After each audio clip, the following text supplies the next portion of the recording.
आज एक बहुत ही महत्वपूर्ण मुद्दे पर हम सारे लोग यहाँ इकट्ठे हुए हैं। आज जब देश के अंदर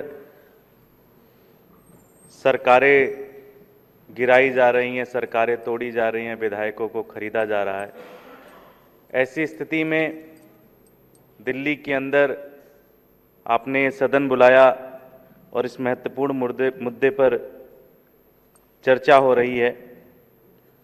इसके लिए बहुत बहुत धन्यवाद, बहुत बहुत साधुवाद आपको। पूरे देश के अंदर जब से 2014 से मोदी जी की सरकार आई है,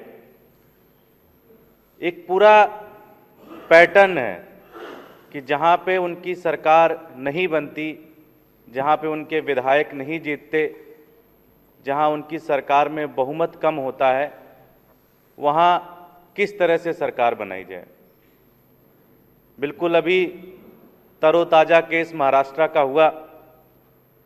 महाराष्ट्र में मैं आपको अखबारों की 2 क्लिपिंग दिखाना चाहता हूं।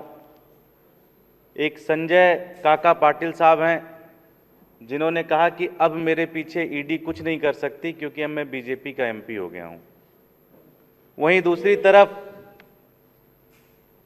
हर्षवर्धन पाटिल साहब हैं, उन्होंने कहा मुझे रातों को बड़ी अच्छी नींद आती है क्योंकि मैंने बीजेपी ज्वाइन कर लिया। इसी तरह से कई और विधायक हैं, प्रताप जी हैं, इनके ऊपर 175 करोड़ रुपए का मनी लॉन्ड्रिंग का केस चल रहा था। ये बीजेपी में अभी शिंदे साहब वाली ग्रुप के साथ आ गए साथ में, अब इनके ऊपर ईडी का कोई केस नहीं है। इसी तरह से यशवंत जाधव जी, अर्जुना राव, भावना गाविल, ये सारे लोग ऐसे हैं जिनके ऊपर ईडी के केस चल रहे थे, जिनके ऊपर ईडी के छापे पड़ रहे थे, जिनके ऊपर मनी लॉन्ड्रिंग का केस था। कोई शुगर का मिल चलाता था, किसी का उसने पैसा बकाया नहीं दिया, करोड़ों करोड़ों रुपए का भ्रष्टाचार इन्होंने किया। ईडी की रेड हुई और उसके बाद ये सारे लोग बीजेपी के अंदर शामिल हो गए। इसी तरह से आज जो असम के मुख्यमंत्री हैं हेमंत बिश्व शर्मा जी, शारदा स्कैम एक हुआ, करोड़ों रुपए का स्कैम हुआ, उसमें उनका नाम आया। तब वो कांग्रेस में हुआ करते थे, उसके बाद वो बीजेपी में शामिल हो गए। उनको ईडी का धमकी देकर, उनको सीबीआई की धमकी देकर उनको बीजेपी ज्वाइन करवा लिया गया। आज वो असम में बीजेपी के मुख्यमंत्री हैं।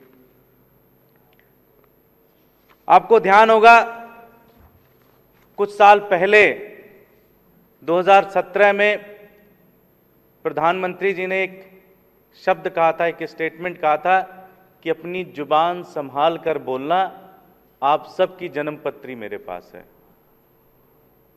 इस देश के प्रधानमंत्री को शायद ये पता नहीं था जब वो दिल्ली के अंदर घुसे कि यहाँ जन्मपत्री में थोड़ी दिक्कत हो गई।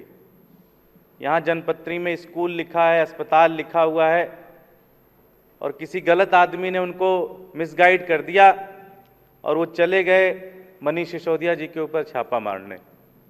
सीबीआई की रेड हुई, 14 घंटे रेड हुई, मिला कुछ नहीं। ये एक ऐसी घमंडी पार्टी है जिसको ये लगता है कि उसके पास ताकत है तो वो कुछ भी कर सकती है। मुझे ध्यान है, हम उस जनरेशन से आते हैं, हम सारे, पूरा देश क्रिकेट देखता है। ऐसा ही एक घमंड था ऑस्ट्रेलिया का, जब वो पूरी दुनिया के अंदर घूम के सारे देशों को हराकर हिंदुस्तान आए, और हिंदुस्तान के अंदर जब वो बता रहे थे कि पिछले 5-7 सालों से वो कोई टेस्ट मैच ही नहीं आ रहे, तो हिंदुस्तान के अंदर आए, टेस्ट मैच हुआ, राहुल द्रविड़ और वीवीएस लक्ष्मण की जोड़ी ने उनका कूड़ा कबाड़ा कर दिया। तो मोदी जी का भी जो कूड़ा कबाड़ा हो गया इस पूरे सिस्टम में, वो हमारे राहुल द्रविड़ और लक्ष्मण साहब ने कर दिया। अब तो हमारे पास हरभजन सिंह जी भी हैं, तो तीनों मिलके काम इनका खराब हो गया। लेकिन सबसे दुर्भाग्य की बात यह है कि जब से ये एपिसोड चल रहा है, मीडिया लगातार ये पूछ रहा है कि भाई सबूत क्या है, सबूत क्या है, सबूत क्या है। अगर यह ऑपरेशन लोटस सफल हो गया होता तो मीडिया ये कहता अमित शाह का चक्रव्यूह देखिए, अमित शाह की चाणक्य नीति देखिए, किस तरह से केजरीवाल अपने विधायकों को नहीं संभाल पाए, किस तरह से पार्टी टूट गई। लेकिन आज मीडिया का भी रोल बड़ा दुर्भाग्यपूर्ण स्थिति है कि आज के समय में प्रश्न ये पूछा जा रहा है कि सबूत क्या है।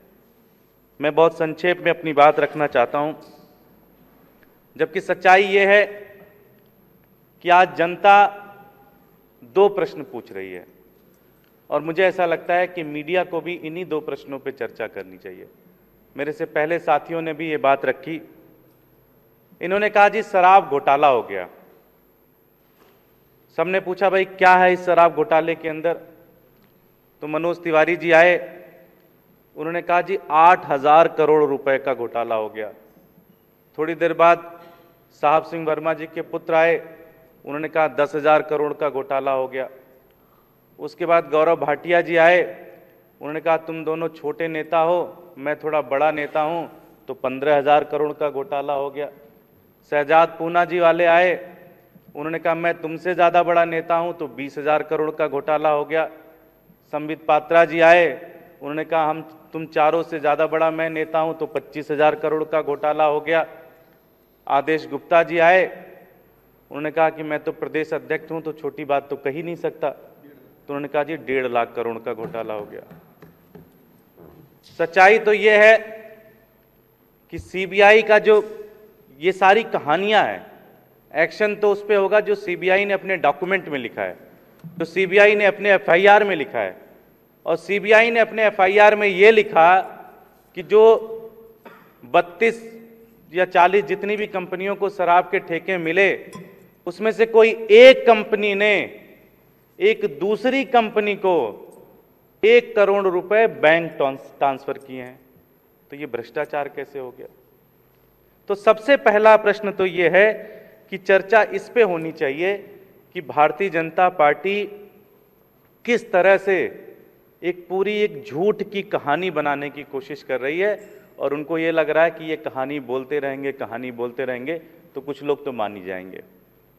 दूसरा एक प्रश्न जो बहुत ज्यादा महत्वपूर्ण है और मुझे लगता है कि इस देश में हर किसी को ये पूछना चाहिए, मनीष सिसोदिया जी के ऊपर ईडी की रेड हुए 1 सप्ताह हो गया, आज लगभग 1 हफ्ते बीत गए। इनके साथ साथ इनके घर पे 14 घंटे की रेड हुई, इनके गांव वाले घर पे 14 घंटे की रेड हुई, 31 और जगहों पर सीबीआई की रेड हुई। 1 हफ्ते हो गए, इनका फोन भी ले लिया गया, इनका लैपटॉप भी ले लिया गया, सारी फाइलें ले ली गईं। 1 हफ्ते से ज्यादा समय हो गया। आज ये पूरा देश पूछ रहा है, आज ये देश जानना चाहता है कि 1 हफ्ते बाद मिला क्या। ये तो धर्म बनता है सीबीआई का। सच्चाई तो यह है कुछ भी नहीं मिला। और कल हम सारे लोग, पूरी दिल्ली की जनता भी जाएगी भारतीय जनता पार्टी के कार्यालय पर ये प्रश्न पूछने कि बताइए 1 हफ्ते के दौरान आपको क्या मिला। 1 हफ्ता समय बीत गया और आप बताएं कि क्या मिला। बहुत बहुत धन्यवाद।